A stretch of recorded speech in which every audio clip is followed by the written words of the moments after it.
Hello Value Investors, thank you for joining me. My name is Michael from Deep Value Returns on Seeking Alpha.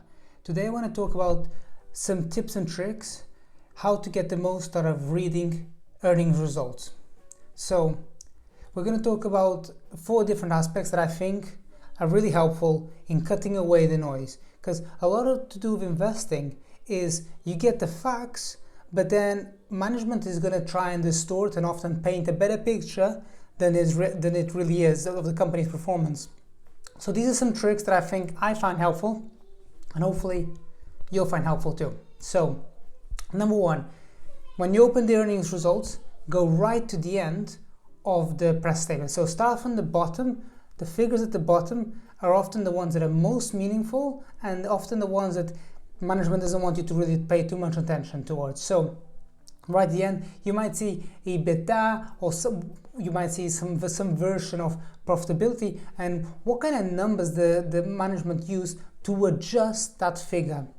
They might have added up quite a lot of stock-based compensation. They might have some kind of odd gains that they put in there from, let's say, the derivatives, the liabilities.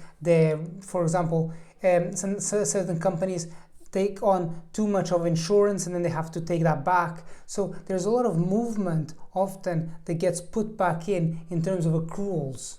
So just go to the bottom of the press statement, start from the bottom. Really, that's really the best way, because it just takes away all the narrative and you're just squarely focusing on how the company's performed year over year, this quarter versus last quarter at the same period a year ago. I think that's quite helpful.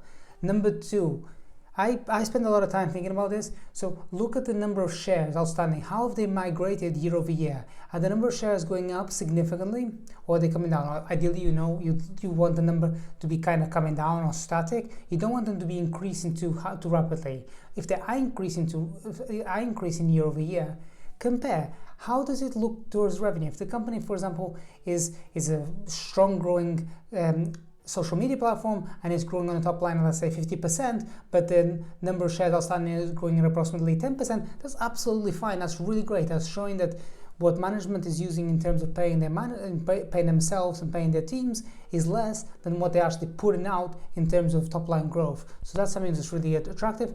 On the other hand, if the company is growing at 12%, but then you're diluting the shareholder by 12 or 15% year over year, that's really not attractive. That's showing a very poor return on investment by management. So they're paying themselves too much in this instance and not really delivering top line growth. So I think that that's something that I would look at, just spend some time just figuring that out.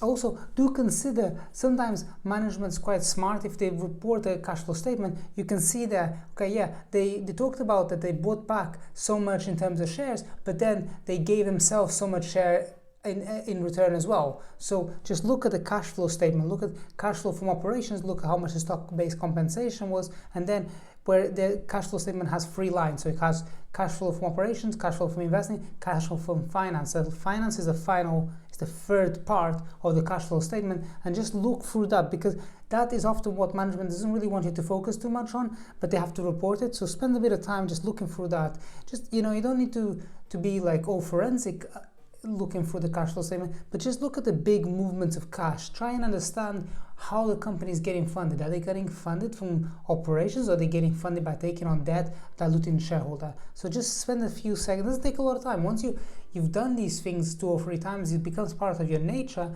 It becomes second nature just to kind of go in there, bottom of the cash flow statement, just figure out what's going in there.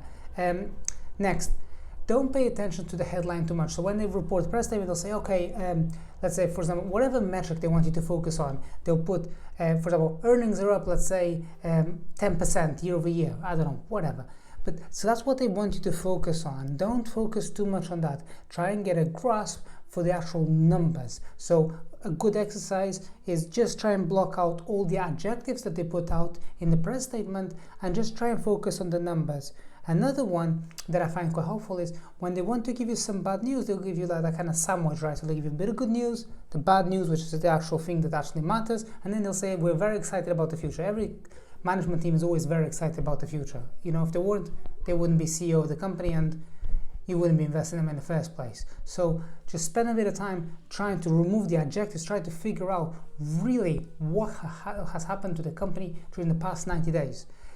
Finally, companies talk a lot about, oh, we're doing really well here, we're doing badly there, this and that, but try to understand how important is that to total revenue? Because the company will say, okay, we're growing this new enterprise at, let's say, 100% year over year.